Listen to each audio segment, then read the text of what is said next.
So my name's Cassie Pedersen and I'm a scholarly teaching fellow in criminology and criminal justice at Federation University, Australia. So I'm currently based in Melbourne. I finished my PhD in 2017, so I'm an early career researcher at the moment.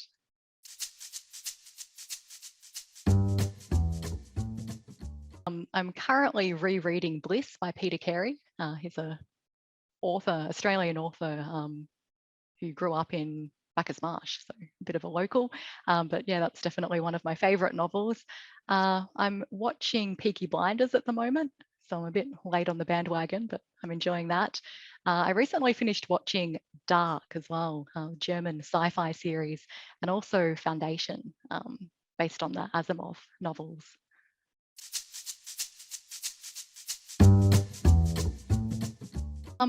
So rural criminology resonates with me on a personal level because I grew up in predominantly rural areas in Victoria, Queensland and New South Wales in Australia. So there's that connection. And I guess I've also lived in cities as well. So looking at the difference between urban and rural living has been interesting for me, and also the barriers to justice that people in rural areas face. I guess we know that criminology is urban centric and it for the most part disregards the voices and experiences of people from rural areas. So I guess I'm interested in bridging that gap. And I'm also looking at the experiences of people who identify as LGBTIQA+, and their experiences in rural justice systems.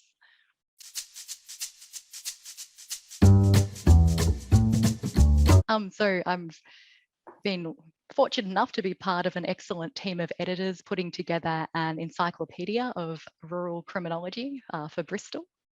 I published a piece called Discourses of Discord, which was co-authored with Professor Rob White, looking at the tension between animal activists and animal-based farmers and how they're framed within the media.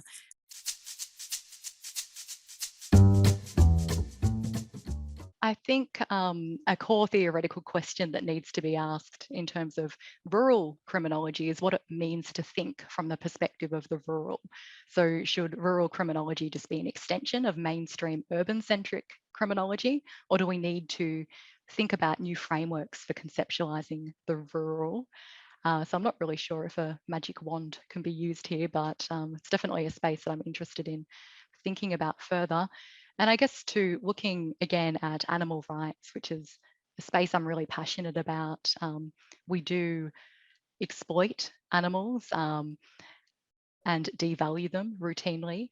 But then on the other hand, we've got farmers who have been using animals as a source of livelihood for generations. So thinking about a way of balancing the rights of animals and the rights of farmers.